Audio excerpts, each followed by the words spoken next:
창세기 2장 18절부터 25절입니다. 제가 먼저 한 절 읽어 올리겠습니다.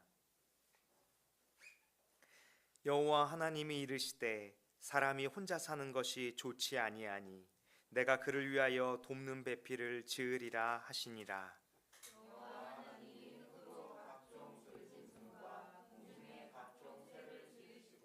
아담이 무엇이라고 부르나 보시려고 그것들을 그에게로 이끌어 가시니 아담이 각 생물을 부르시는 것이 곧 이름이 되었더라.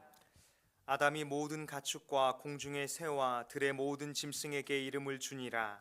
아담이 돕는 배필이 없으므로 여호와 하나님이 아담을 깊이 잠들게 하시니 잠들매 그가 그 갈빗대 하나를 취하고 살로 대신 채우시고 여호와 하나님이 아담에게서 취하신 그 갈빗대로 여자를 만드시고 그를 아담에게로 이끌어 오시니 아담이 이르되 이는 내 뼈 중에 뼈요 살 중에 살이라 이것을 남자에게 취하였은즉 여자라 부르리라 하니라. 이러므로 남자가 부모를 떠나 그의 아내와 합하여 둘이 한 몸을 이룰지로다. 아담과 그의 아내 두 사람이 벌거벗었으나 부끄러워하지 아니하니라. 아멘. 오늘은 돕는 배필 하나님의 계획이라는 제목으로 하나님 말씀을 같이 나누길 원합니다. 하나님께서는 우리가 잘 알고 있는 것처럼 사람이 혼자 사는 것이 좋지 아니하다라고 말씀해 주셨어요. 성경 원문에 혼자 산다는 의미는 고립된다 이런 의미가 담겨져 있고요. 자기 혼자서 스스로 일하는 것이라는 의미를 담고 있습니다. 그런데 우리는 하나님의 뜻과 무관하게 혼자 사는 것이 조금 외롭긴 하지만 혼자가 더 편하다고 느낄 때가 있으시잖아요. 또 주여, 네, 신앙생활을 하는 것도 그런 것 같아요. 혼자 신앙생활을 하는 것이 더 편하게 느껴질 때도 있는 것 같아요. 그러나 주님은 우리에게 오늘 특별히 눈에 볼 때에는 돕는 배필, 가정을 이루는 것으로 설명할 수 있지만 이것은 신약시대에 넘어와서 또 에베소서를 통해서 바울이 이 본문을 인용하면서 교회를 향해서 권면하고 있는 말씀을 우리는 살펴볼 수 있습니다. 결국 주님이 가정과 교회를 통해서 사람에게 무엇을 주고 싶으셨던 걸까요? 공동체를 주고 싶으셨던 거예요.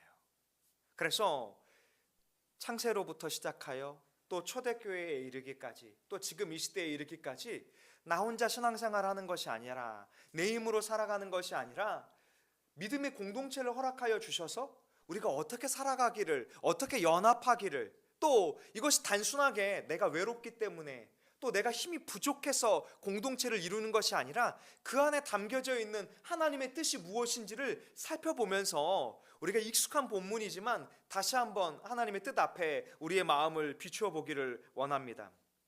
우리가 공동체로 살아간다라는 것은 신경 써야 할 일들이 많고 또 감정 소모를 피곤하게 해야 하는 일들이 꼭 믿음의 공동체가 아니더라도 또 가정과 또 사회에서 일어나는 상황 가운데에서 그 마음을 느낄 때가 있잖아요.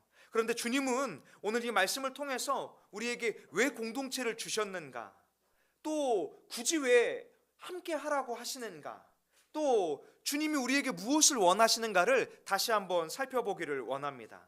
그런데 이 말씀은 아담에게 부족해서 이 얘기를 하신 것이 아니에요. 사람이 부족하게 만들어졌기 때문에 혼자보다는 둘이 낫다 이 얘기를 하시고자 하는 본문이 아닙니다. 외로워서 결혼하거나 외로워서 혼자 신앙생활하는 것이 아니라 함께 신앙생활하는 거야 이런 마음이 아니라는 것을 오늘 성경이 가르쳐주고 싶은 것입니다. 그러니까 하나님은 처음 사람을 만드실 때부터 아담이 혼자 에덴 동산에 머무는 것이 하나님의 계획이 아니었다라고 설명하고 있는 거예요. 하나님은 인간을 공동체적인 존재로 만들어 주셨어요. 마치 삼위일체 하나님이 역사하시는 것처럼 함께 우리가 더불어 살기를 원하셨던 것입니다. 그래서 하나님은 사람을 위하여 사람에게 돕는 배필을 지으리라 라고 말씀하고 있는 것입니다. 18절의 말씀을 다시 한번 같이 읽어보길 원하는데요. 같이 한번 읽어보겠습니다. 시작. 여호와 하나님이 이르시되 사람이 혼자 사는 것이 좋지 아니하니 내가 그를 위하여 돕는 배필을 지으리라 하시니라. 아멘. 오늘 이 본문을 시작할 때 누가 이르셨어요? 여호와 하나님. 또 특별히 이 장을 시작하면서 우리가 하나님에서 여호와 하나님으로 지금 모세가 바꿔 기록하고 있다라고 말하고 있죠. 또 이 언약 백성에게 그 언약의 주체이신 여호와 하나님이 이르시되 내가 공동체가 아니라 홀로 있는 것이 좋지 아니하다라고 말씀하고 있는 거예요. 이것이 바로 하나님의 뜻이다라고 말하는 거죠. 그런데 초대교회에 가면서는 꼭 이게 혈연적인 가정만을 의미하는 것 같지는 않아요. 또 반드시 결혼을 해야 한다, 이것을 의미하는 것 같지도 않아요. 그래서 바울은 오히려 고백하기를 할 수만 있다면 나는 홀로 있는 것이 좋으나 이런 표현도 이야기하잖아요. 그러나 가정을 이루는 것도 좋다 이렇게 얘기하죠. 그러니까 뭐가 잘못됐고 뭐가 그르냐를 보는 것이 아니라 나를 향한 하나님의 뜻이 무엇인가. 또 저희가 같이 사역했던 우리 형님 전도사님은 혼자 있는 것이 주를 위해서 너무 좋다는 거예요. 이런 마음을 주님이 주신 신앙 공동체의 지체도 있을 수 있고, 또 반대로는 또 주님이 주시는 가정을 통하여 연합을 이루며 교회가 무엇인가를 보게 하시는 지체도 있을 수 있다는 거예요. 그러니까 그것 가운데 중요한 것은 무엇입니까? 하나님의 뜻이 나에게 무엇인가, 나에게는 하나님이 어떤 마음을 주셨는가. 이것을 일률적으로 난 이렇게 생각하니까 너도 그래야 돼 라는 것보다는 하나님이 나에게 무엇을 원하시는가, 하나님이 우리 믿음의 식구들에게 무엇을 원하시는가, 그것을 바라볼 수 있기를 원합니다. 또 성경 원문에 보면 돕는 이라는 성경 원문은 하나님께서 사람을 도와주실 때 자주 사용했던 단어예요. 시편 33편 20절에 보면 같이 한번 읽어볼까요? 시작. 우리 영혼이 여호와를 바라미요 그는 우리의 도움과 방패시로다. 여기 이 도움이 바로 여기서 쓰였던 돕는이라는 의미의 단어로 사용되고 있는 것입니다. 이것은 단순하게 다른 지체를 도와주거나 생육한다라는 것을 의미하는 것이 아닙니다. 사람과 사람이 하나님이 주신 뜻, 하나님의 완성을 위하여 조력한다라는 의미예요. 이것은 모든 것이 성령 안에서 합력하여 선을 이룬다, 이런 의미와 같은 것입니다. 하나님의 뜻을 향해서 우리가 표대를 향해서 달려가는 것과 같은 모습을 설명하고 있는 거예요. 바로 우리가 믿음의 공동체 안에서 하나님을 위해서 하나님의 뜻을 우리는 다 헤아리지는 못합니다. 그러나 하나님의 기쁘신 뜻을 이루기 위해서 예수 안에서 또 성령의 하나 되게 하신 그 공동체를 통하여 이루는 것과 같은 것을 설명하고 있는 것입니다. 아담 혼자서 하나님이 주신 에덴 동산에서 하나님이 계획하셨던 온전한 뜻을 다 수행할 수 없었다, 이것을 오늘 설명하고자 하는 거예요. 그래서 하나님의 계획 속에는 아담과 하와가 존재하고 있었다. 오늘 성경은 이것을 설명하기 위해서 18절을 기록하고 있는 것입니다. 여기 배필이라는, 돕는 배필할 때 배필이라는 성경 원문의 의미는요, 우리가 생각하는 의미와 조금 다릅니다. 성경 원어는 정면 이렇게 표현하고 있어요. 앞, 이렇게 앞면, 이것을 가리키고 있는데요. 그러니까 서로 열등하냐 우월하냐 그런 게 아니에요. 나의 필요를 채우는, 나를 도와주는 존재, 그런 의미가 아닌 거예요. 나와 마주서서 나와 동등하게 서로 짝을 이룬다, 이런 의미를 가지고 있는 거예요. 혼자서는 할 수 없기에 서로 마주보는 사람이 둘이 하나의 공동체를 이루는 것을 배필이라라는 단어가 품고 있는 것입니다. 그래서 성경 원문에는 이 배필이라는 의미 가운데 돕는 자다, 이런 표현을 설명하고 있는 거예요. 저는 믿음의 공동체 안에서도 우리가 서로 돕는 자가 되었으면 좋겠어요. 마치 바울에게 바나바가 위로자가 되고, 또 그가 공동체 안에서 함께하는 것에 어려움을 처음에 느꼈잖아요. 왜냐하면 바울이 얼마나 많이 그리스도인들을 박해 있는지 초대교회 믿음의 공동체의 식구들은 다 알고 있었잖아요. 그래서 많은 믿음의 식구들은 바울과 함께하고 싶지 않았어요. 그런데 바나바가 어떻게 합니까? 바울을 품고 또 안디옥에서 같이 말씀을 가르치고 또 훗날 어느 순간 보면 바나바는 역사 속에서 싹 사그러들고 또 오히려 바울을 높이는 그런 조력자의 역할을 해주는 것들을 보게 되잖아요. 마치 이 공동체를 이룬다라는 것은 그런 거예요. 내가 더 인정받고 내가 더 우월하고 나를 도와주기 위해서 누군가가 존재하는 거야, 이런 게 아니라 하나님의 뜻이 무엇인가를 분별하며 하나님의 뜻을 이루어가기 위해서 돕는 배필, 돕는 믿음의 공동체의 지체를 주셨음을 바라보면서 주님이 혼자 길을 걸어가는 것, 때로는 그 시간도 필요하지만 또 때로는 믿음의 공동체 안에서 같이 걸어가는 것, 이것을 필요로 해서 주님이 이렇게 허락해 주셨구나. 그렇게 돌아보면 무엇입니까? 은혜죠.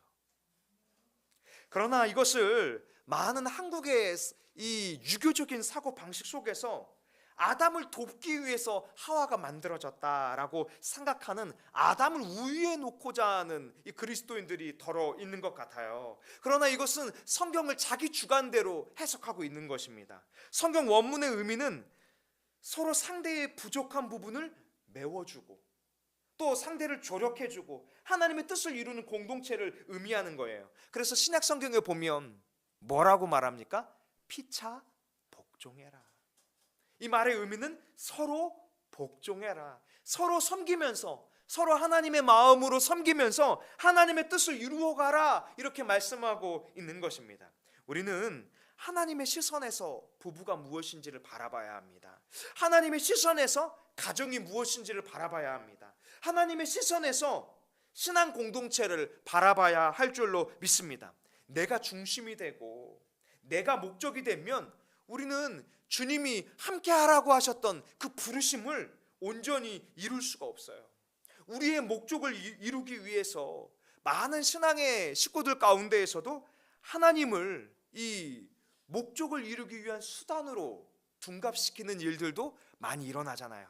기도하는 것도 하나님의 뜻이 이루어지기보다는 내 뜻을 이루기 위해서, 내 목적을 이루기 위해서 앞설 때가 많이 있잖아요. 그런데 주님은 이 말씀을 통해서 믿음의 삶은, 믿음의 연합은 나의 갈망을 채우는 것에 있는 것이 아니라 하나님의 뜻을 이루는 것에 있다라고 우리에게 설명하고 있는 것입니다. 그렇게 바라본다면 가정은 하나님이 주신 축복이에요.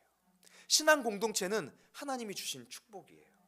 그런데 이 축복을 이루는 것이 굉장히 어렵습니다. 저도 오늘 참 쉽지 않은 믿음의 시름을 하다가 금요 기도회에 왔거든요. 저희 어머니께서 저희 작은 할아버지의 추도 예배를 금요 기도회 전에 서울에서 인도하고 금요 기도회에 가라, 이렇게 말씀하셔서 인간적인 마음으로는 나 예배 때문에 안 되는데를 몇 번 이렇게 거절의 의사를 말했지만 마음 가운데 그래도 네가 와서 해줬으면 좋겠어 라고 했는데, 그 마음 가운데 이게 어머니의 말씀이 아니라 뭔가 하나님이 이 일들을 통해서 이루어 가시고자 하는 것들이 있겠구나, 이런 마음이 들었어요. 그런데 그럴 때 꼭 누가 역사하죠? 마귀가 역사하죠. 그래서 제가 얼른 주한이를 이 축구장에 데려다 주고 거기에 가야 되는데 데려다 주다가 차가 길을 잃었어요. 그래서 잘못 길을 들어가지고 굉장히 삥삥삥삥 돌다가 주한이를 내려주고 그 길을 가는데 마음 가운데 마음이 불편했어요. 아니, 나는 오늘 금요 기도회를 드려야 되는데 왜 나는 누구인가, 내가 왜 여기를 향해 가고 있는가, 그곳에는 도대체 어떤 사람들이 있는가, 뭐 이런 혼란 가운데 빠져 있었거든요. 그런데 그 분주함 가운데에서 하나님의 뜻이 무엇인가, 나에게 가정을 주셨다면 때로는 축복도 있지만 때로는 내가 감당해야 하는 책임도 있을 것인데 우리를 향한 하나님의 마음이 무엇인가를 고민하다가 길을 가는데 마침 길을 또 잃었어요. 거기를 가다가. 그런데 놀라운 것은 길을 가다가 길을 잃었는데 갑자기 시간이 단축된 거예요. 그래서 그 시간에 맞춰서 거기에 가서 문을 딱 열었는데 놀란 거예요. 온 집안 사람들이 거기에 다 빼곡하게 있었던 거예요. 믿는 식구들도 있었지만 믿지 않는 일가 친척들이 그 예배를 드리기 위해서 정말 한 20명 되는 분들이 그 집 안에 빼곡하게 있었어요. 그것을 딱 바라보는데 제가 그동안 기도했던 것들이 떠오르기 시작했어요. 내가 믿지 않는 가족들을 위해서 그동안 복음이 전해지기를 기도했고, 하나님의 말씀이 전해지기를 기도했고, 또 이 집안이 주님으로 말미암아서 회복되어지기를 기도했는데, 이게 그냥 추도 예배가 아니었구나. 이곳에서 복음을 전하라고 주님이 나를 지금 보내셨구나. 그 마음을 가다듬고 다시 그 예배를 준비하면서 찬양 가운데 기도하면서 말씀을 전했어요. 그리고 이제 말씀만 전하고 부랴부랴 여기를 온 거거든요. 이처럼 우리가 가정을, 또 믿음의 공동체를 주님의 뜻 가운데 씨름한다는 것이 때로는 우리의 마음을 불편하게 하는 때, 우리의 마음 가운데 버거워지는 일들이 분명히 있을 것입니다. 그러나 그것 가운데에서 우리가 돌아봤으면 좋겠어요. 나의 감정보다는 나를 향한 하나님의 마음과 하나님의 뜻이 무엇인가를 바라볼 수 있기를 원합니다. 하나님께서는 아담에게 돕는 배필이 있어야 한다라고 말씀하시고, 이 돕는 배필을 지어야 한다라고 설명하시면서 20절에는 19절에는 다른 이야기를 하세요. 19절을 한번 같이 읽어보겠습니다. 시작. 여호와 하나님이 흙으로 각종 들짐승과 공중의 각종 새를 지으시고 아담이 무엇이라고 부르나 보시려고 그것들을 그에게로 이끌어 가시니 아담이 각 생물을 부르는 것이 곧 그 이름이 되었더라. 아멘. 이상하죠. 분명히 이 18절의 말씀 가운데에는 아담에게 돕는 배필이 필요하다, 돕는 배필을 짓겠다 하고, 그럼 19절에는 당연히 뭐가 나와야 돼요? 돕는 배필을 어떻게 짓느냐, 이게 나오는 게 너무나 자연스러운 흐름일 텐데 오히려 하나님은 다른 이야기를 하고 계시는 거예요. 이 안에서도 뭘 볼 수 있을까요? 아담이 혼자 사는 것이 아니라 여기 보니까 각종 들짐승과 공중의 각종 새를 지으시고 아담에게로 이끌어 오셔서 그들과 더불어 살게 하시는 거예요. 그런데 특별히 더불어 사는데 아담에게 그것들의 이름을 지으라라고 말씀하고 있는 것입니다. 그러니까 하나님은 하나님의 형상으로 지음받은 아담에게 특별한 지위를 부여해 주시는 거예요. 짐승의 이름을 지어주는 것을 통해서 하나님의 대리자로서 그들을 돌보고 다스릴 수 있도록 아담의 모습을 설명하고 있는 것입니다. 그러면서 20절에 이렇게 말씀하시는데요, 같이 한번 읽어보겠습니다. 시작. 아담이 모든 가축과 공중의 새와 들의 모든 짐승에게 이름을 주니라. 아담이 돕는 배필이 없으므로. 아멘. 여기 마저 그 짐승의 이름을 주고 있는데 20절에는 또 한번 뭐라고 말씀하고 계세요? 돕는 배필이 없으므로. 바로 하나님의 청지기적 사명을 감당하기 위해서 혼자 하나님의 뜻을 이룰 수 없다라고 말씀하고 싶으신 거예요. 아담에게 에덴 동산에서 그 일을 함에 있어서 하와가 반드시 필요하다, 이렇게 말씀하고 있는 것입니다. 그리고 나서 이제 주님은요, 억지로 하지 않으세요. 성경 원문에 보면요, 아담이 돕는 배필이 없으므로라는 단어의 의미는요, 아담이 지금 도울 자를 찾고 있는데 도울 자들이 마땅치 않다, 이런 의미를 담고 있는 거예요. 아담을 새가 도와줄 수 있을까요? 들짐승들이, 짐승들이 도와줄 수 있을까요? 그렇지 않죠. 그가 청지기로서 섬길 수는 있지만 그들이 아담을 도울 수는 없는 거예요. 그래서 하나님이 돕는 자를 세우고자 이렇게 말씀하고 있는데요, 아담에게 억지로 이끌어 놓으신 것이 아니라 아담이 그 필요를 느낄 때, 아담이 소원할 때 하나님 하와를 만들어 주시고자 작정하고 계심을 설명하고 있는 것입니다. 21절 22절을 같이 읽어보기 원하는데요, 시작.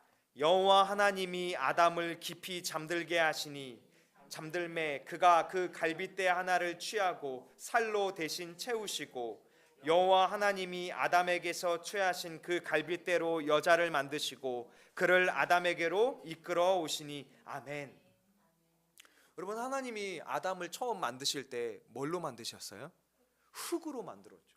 그럼 하와도 흙으로 만드실 수 있을까요, 없을까요? 있으시죠.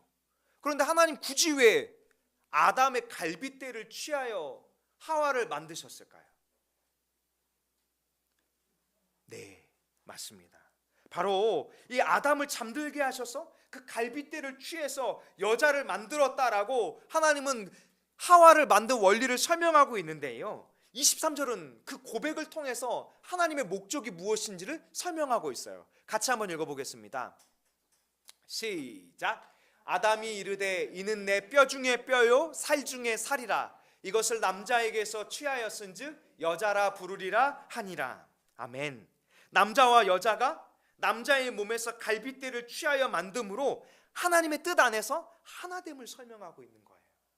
머리 대신 예수 그리스도 안에서 한 지체 한 지체들이 모여서 한 몸을 이룬 하나됨을 이룬 것처럼 이 모든 과정은 하나님 나라의 구속사가 지금 완성되어가는 그 관점 속에서 아담과 하와를 만드시는 과정을 바라봐야 하는 것입니다. 하나님 나라의 구속사를 이루기 위해서는 반드시 아담과 하와가 필요하셨던 거예요. 하나님의 계획 속에 그것이 담겨져 있었다라고 말하고 있는 것이죠. 그들이 죄 가운데 빠지지 않았을 때 그들의 모습은 어땠을까요? 24절 25절을 같이 읽어보기 원하는데요, 시작. 이러므로 남자가 부모를 떠나 그의 아내와 합하여 둘이 한 몸을 이룰지로다. 아담과 그의 아내 두 사람이 벌거벗었으나 부끄러워하지 아니하니라. 아멘. 여기 이 남자가 부모를 떠나서 그의 아내와 합하여 둘이 한 몸을 이루었다라고 말하고 있는데요, 성경 원문의 합하여라는 그 의미의 단어는요, 여호와 하나님과 하나님의 백성 사이의 관계를 설명할 때 이 단어를 쓰는 거예요. 여호와 하나님과 하나님의 백성 사이의 언약적 관계를 설명할 때 합했다, 하나 되었다, 이렇게 설명하고 있는 것입니다. 바로 이 둘이 하나됨을 이룬 아담과 하와는 그들이 바라볼 때 오늘 25절의 말씀처럼 서로 부끄러워하지 않았다. 이것이 하나님이 보시기에 본래의 계획의 모습이었던 거예요. 그런데 죄가 들어오고 나니까 3장에는 어떻습니까? 그들이 먼저 여호와 하나님의 낯을 피했다고 말하죠. 하나님과의 관계가 깨어진 거예요. 하나님의 얼굴을 피하고 있는 거죠. 우리가 때로는 죄 가운데 빠질 때 그런 모습들이 많이 있잖아요. 우리가 넘어지면 어떻게 해야 되죠? 하나님 앞에 더 가까이 나아가야 되잖아요. 그런데 우리는 어떻죠? 하나님을 피하고 싶죠. 마치 요나가 하나님의 뜻을 거슬렀을 때 뱃속 깊이 숨었던 것처럼 우리는 어때요? 하나님의 낯을 피하고자 하죠. 또 여기 보니까 둘 사이에 죄가 들어오고 나니까 어떤 문제가 일어났습니까? 서로를 부끄러워하고 이제는 이는 내 뼈 중에 뼈요 살 중에 살이라 하나됨을 설명했었는데, 나중에 그 죄가 무엇 때문이냐라고 물을 때 하나님 당신이 만드시니 하와가 이렇게 말하면서 서로 상대방을 탓하기 시작했죠. 바울은 에베소서에서 이 본문을 인용하면서 교회와 그리스도에 대해서 지금 가르치고 있다, 이것이 단순히 아담과 하와의 이야기가 아니다라고 설명하고 있는데요, 에베소서 5장 31절 32절을 같이 읽어보겠습니다. 같이 읽겠습니다. 시작. 그러므로 사람이 부모를 떠나 그의 아내와 합하여 그 둘이 한 육체가 될지니 이 비밀이 크도다. 나는 그리스도와 교회에 대하여 말하노라. 아멘. 가정은 작은 교회의 모습을 이룰 수 있는 좋은 믿음의 현장입니다. 그런데 때로는 버거우시죠? 지체들을 섬기는 것이 참 힘드시죠? 나에게 사랑스럽게 대해주는 지체에게는 우리가 사랑을 주는 것은 그렇게 어렵지 않아요. 그런데 나에게 자꾸 찌르는 가시처럼 아픔을 주고 상처를 주고 나를 힘들게 하는 사람을 향해서는 사랑을 주는 것이 너무나 어렵죠. 그런데 주님은 아담과 하와의 이야기를 하면서 무엇이라고 말하고 있습니까? 나는 그리스도와 교회에 대해서 말하고 있다. 가정이 교회라고 생각한다면 우리는 어떻게 지체를 대해야 할까요? 어떻게 자녀들을 대해야 할까요? 어떻게 남편을 대해야 할까요? 어떻게 아내를 대해야 할까요? 어떻게 부모님을 대해야 할까요? 또 믿음의 공동체 안에서 우리가 그리스도와 교회의 연합이라고 한다면 우리는 옆에 있는 믿음의 식구들을 향해서 어떤 모습으로 나아가야 할까요? 하나님의 뜻을 이루기 위해서 어떻게 섬길 수 있을까요? 그것을 설명하고자 바울이 이야기하고 있는 거예요. 그러면서 그 목적에 대해서 마지막으로 가르치기를 에베소서 5장 26절 27절에 이렇게 말씀하는데요, 같이 한번 읽어보겠습니다. 시작. 이는 물로 씻어 말씀으로 깨끗하게 하사 거룩하게 하시고 자기 앞에 영광스러운 교회로 세우사 티나 주름 잡힌 것이나 이런 것들이 없이 거룩하고 흠이 없게 하려 하심이라. 아멘. 사랑하는 다산 동행교회 믿음의 식구들이요, 주님이 우리에게 가정과 믿음의 공동체를 주신 이유는 바로 그리스도와 교회의 관계를 씨름하게 하시는 거예요. 때로는 우리가 원하지 않는 아픔과 또 원하지 않는 상처들이 가정 내에서 많이 있음을 우리는 보게 됩니다. 저 역시도 그런 아픔과 상처를 부단히 가정 속에서 느꼈던 것 같아요. 그런데 주님은 우리를 향해서 26절에 말씀하시기를 예수 그리스도의 그 십자가 보혈로 우리는 씻어진 사람이야, 회복된 사람이야, 주의 말씀으로 깨끗하고 거룩하게 된 순전한 하나님의 사람이야. 너는 그렇게 살아가야 해. 너가 잘못되었다고 주님이 말하지 않아. 너가 연약하다고 주님은 말하지 않아. 이렇게 에베소서를 통해서 가르치고 있어요. 그러면서 우리는 이미 구원받은 하나님의 자녀들이요, 하나님의 백성으로서 하나님 앞에 영광스러운 교회로서 살아갈 수 있도록 티나 주름 잡힌 것이나 이런 것들이 믿음의 선한 씨름을 통해서 계속해서 성숙시켜가고 성장시켜갈 수 있도록 이끌어 주신 줄로 믿습니다. 오늘 이 말씀을 붙들고 함께 기도하길 원하는데요, 주님, 내가 주의 몸된 교회로서 믿음의 공동체로서 또 나를 부르신 그 부르심의 자리에서 하나님 앞에서 거룩하고 흠없는 하나님의 자녀답게 주님의 영광스러운 교회답게 살아갈 수 있도록 역사하여 주시옵소서라고 그렇게 기도하며 나아갈 수 있기를 원합니다. 제가 기도하겠습니다.